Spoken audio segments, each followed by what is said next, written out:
Hello everyone, welcome to my very first video on GraphQL with Laravel. এখানে আমরা GraphQL কি এবং তার কেন ইউজ করা হয় তার অনেকগুলো ফিচার আমরা ইমপ্লিমেন্ট করব লারাভেলের মাধ্যমে, কয়েকটা এপিআই তৈরি করব এবং সেই এপিআই গুলো আমরা রিয়েক্টের মাধ্যমে ইমপ্লিমেন্ট করে রিয়েক্টের থ্রুতে কনজিউম করব। So let's start.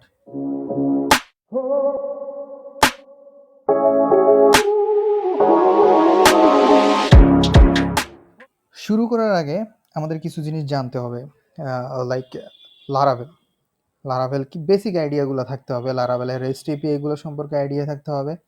Rest API কি, রেস্ট এপিআই কি করে তৈরি করা হয়। আজকের এজেন্ডার মধ্যে আমরা কি কি দেখব? আমরা প্রথমে দেখব গ্রাফকিউএল কি, গ্রাফকিউএল এর হিস্টরি সম্পর্কে জানবো, গ্রাফকিউএল কেন, কোত্থেকে, কি জন্য আসলো।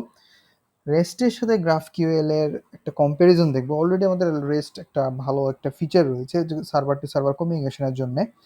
রেস্ট এপিআই থাকা সত্ত্বেও আমাদের কেন গ্রাফকিউএল এর প্রয়োজন হলো।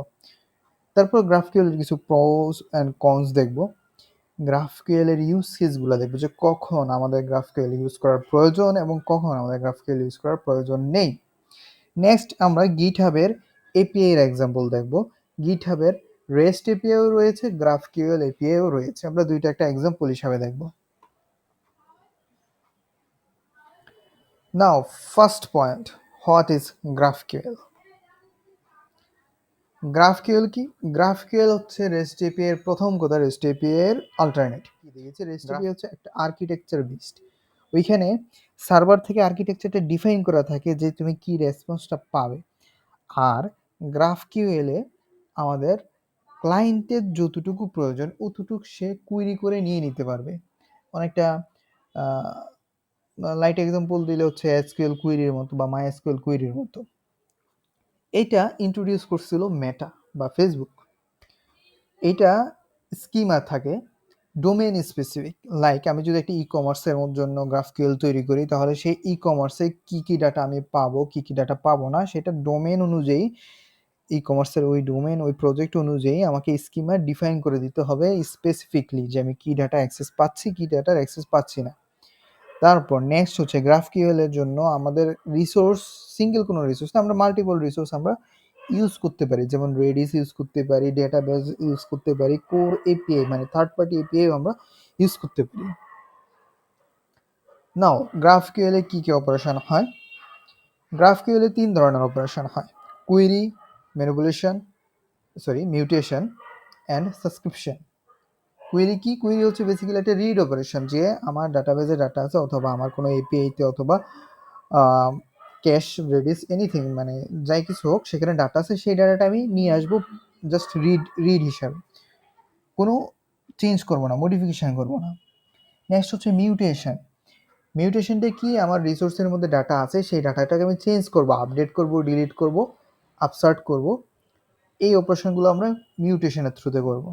নেক্সট হচ্ছে সাবস্ক্রিপশন।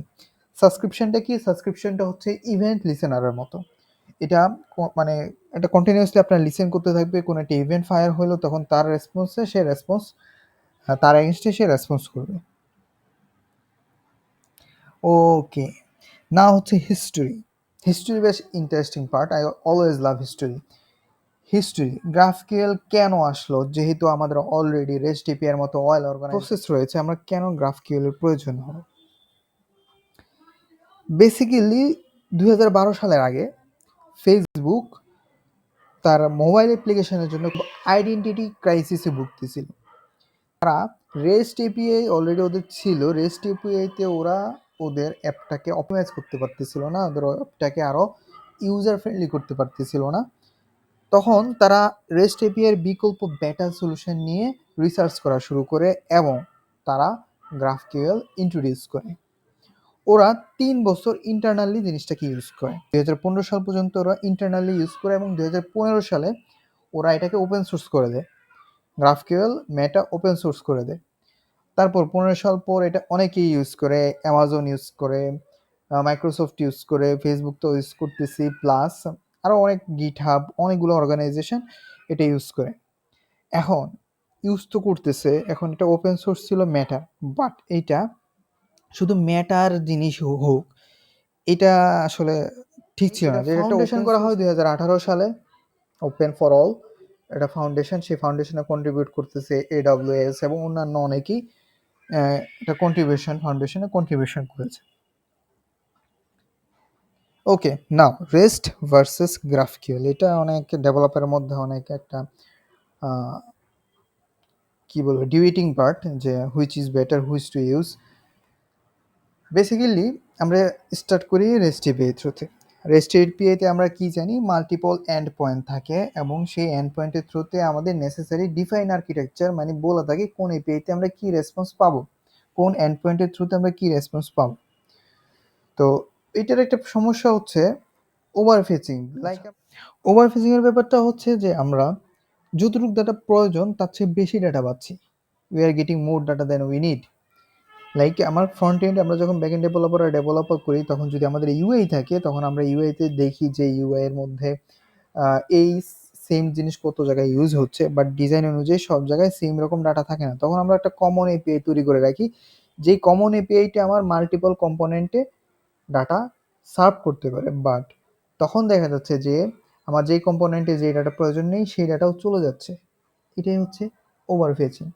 তো সেক্ষেত্রে ক্লায়েন্টের আসলে কোনো ক্লায়েন্ট এন্ড থেকে কোনো থাকে না যে আমার এতটুকু ডাটা দাও, এটা আসলে ব্যাক এন্ড থেকে মানে সার্ভার থেকে আমার প্রি ডিফাইন্ড থাকে। তো এইখানে আমার প্রয়োজনের বেশি ডাটা আমি পাচ্ছি। ঠিক তার উল্টোটাও হয় আন্ডার ফেচিং। লাইক আমার এরকম অনেক কম্পোনেন্ট থাকে ফ্রন্ট এন্ড ইউআইতে, যেগুলো হয় কি যে একটা এপিআইতে সার্ভ করে না, তখন হয় কি তখন আমাকে মাল্টিপল এপিআই করতে হয়, তার জন্য মাল্টিপল এপিআই আমার কল করে নিয়ে আসতে হয়। তো সেটা হচ্ছে আমার আন্ডার ফেচিং। এটা হচ্ছে আমার রেস্ট এপিআই এর মেইন ইস্যুগুলো। তারপর হচ্ছে রাউন্ড ট্রিপের তো একটা ব্যাপার আছে, যে মানে একটা পেজের জন্য আমরা কতবার আসা যাওয়া করতেছি, নেটওয়ার্কের ট্রাফিক ইনক্রিজ করা নিয়ে, ব্যান্ডউইথ ইনক্রিজ করা নিয়ে। মাল্টিপল টাইম এপিআই কল করা হলে তখন আমার হচ্ছে এপিআই ট্রাফিকটা বেড়ে যাচ্ছে। এই ধরনের ইস্যু রেস্ট এপিআইতে রয়েছে। গ্রাফকিউএলে কি হয়, প্রথম কথা হচ্ছে গ্রাফকিউএল একটা সিঙ্গেল এন্ড পয়েন্ট থাকে, যেরকম যে কোনো ই কমার্সের জন্য বা যে কোনো জন্য একটা কমন ফ্রেজ হচ্ছে, কমন এন্ড পয়েন্ট হচ্ছে গ্রাফকিউএল, এটা হচ্ছে কমন এন্ড পয়েন্ট। তো তার মধ্যে আমরা কুইরি দিয়ে আমরা ডিফাইন করে দিই যে আমাদের কি কি ডাটা লাগবে। আমরা যখন যে কম্পোনেন্টে রয়েছে সেই কম্পোনেন্টের নেসেসিটি অনুযায়ী আমি কি কি ডাটা আমার প্রয়োজন সেটা আমি কুইরির মাধ্যমে নিয়ে আসতে পারি।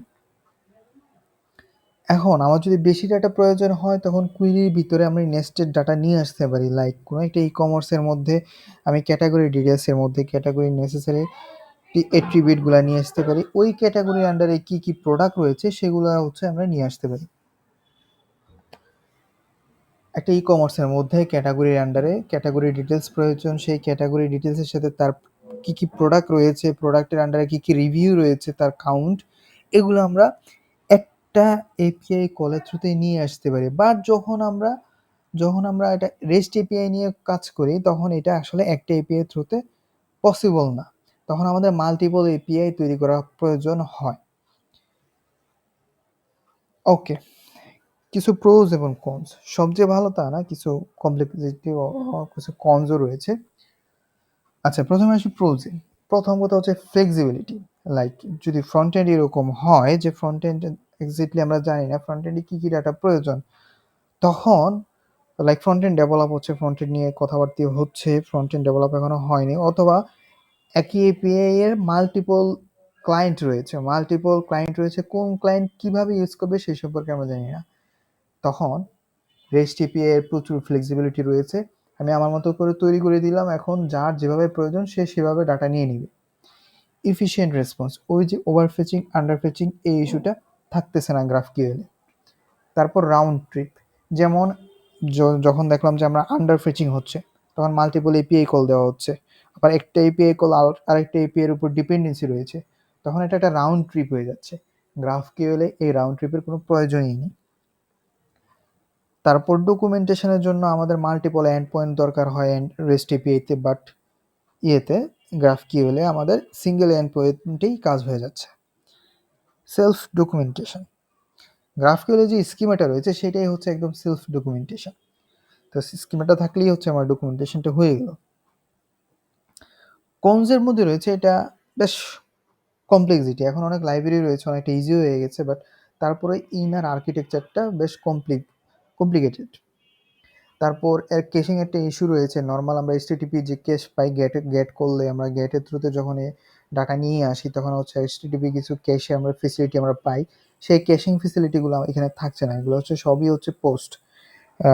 তারপরে হচ্ছে যে ক্যাশিং করার জন্য এক্সট্রা অন্য কিছু প্রয়োজন হচ্ছে, অন্য অন্য কমপ্লেক্স আর্কিটেকচারের মাধ্যমে আমরা ক্যাশিং করতে পারি।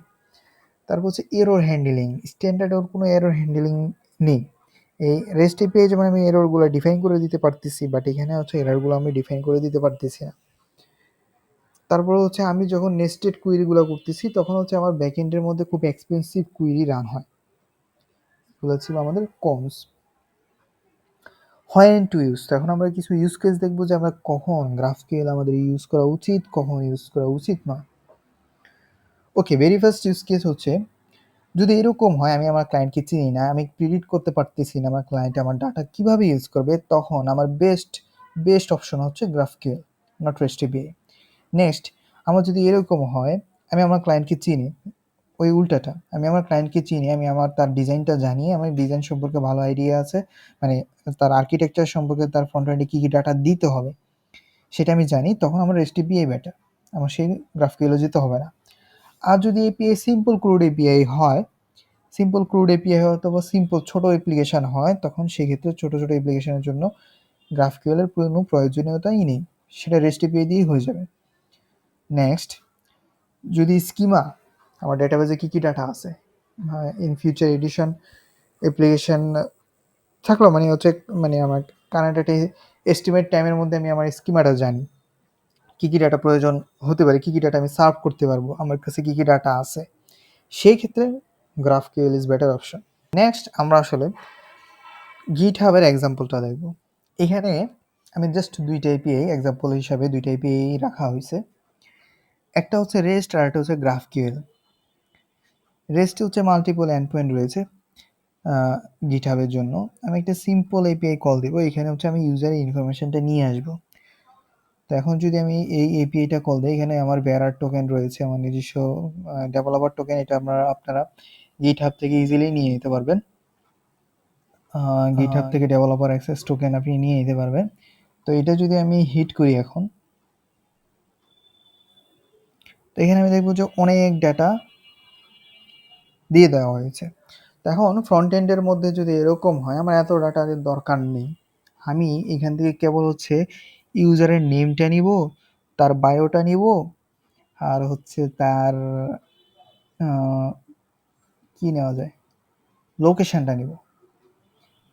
তো আমার এতগুলো ডাটা তো প্রয়োজন নেই, তো তখন আমাদের গ্রাফকিউএল হচ্ছে আমাদের বেটার অপশন। তো সেম কাজটা আমি এখানে করব গ্রাফকিউএলের মধ্যে। গ্রাফকিউএল এখানেও অথেন্টিকেশন রয়েছে, যে হেডারের মধ্যে অথেন্টিকেশন রয়েছে। তো বডির মধ্যে, পোস্টম্যানের মধ্যে আমরা যদি বডিতে যাই, বডির এখানে হচ্ছে এই গ্রাফকিউএল, এটাতে ক্লিক করলে আমরা এখানে হচ্ছে কুইরিটা দিতে পারি, কুইরিটা জেনারেট করে দিতে পারি। ওকে, এখন আমার যদি ফ্রন্ট এন্ডে এরকম হয়, আমার নেম দরকার, লোকেশন দরকার, আর হচ্ছে ইমেল দরকার, তো আমি জাস্ট এতটুকু ইনফরমেশন দরকার, তখন হচ্ছে আমি এই গ্রাফকিউএলের মাধ্যমে এই ইনফরমেশনগুলো নিয়ে নিতে পারবো। ইজি বিজি, নাম নিয়ে নিলাম, লোকেশন নিয়ে নিলাম, ইমেল নিয়ে নিলাম। ওকে, নেক্সট আমরা লারাভেলে তার ইমপ্লিমেন্টেশনগুলো দেখব। নেক্সট এপিসোডে আমরা গ্রাফকিউএলটা লারাভেলে ইমপ্লিমেন্টেশন করব। তার জন্য আমরা একটা লাইব্রেরি ইউজ করব, light house, awesome library for Laravel. Please be with me for next episode. Thank you.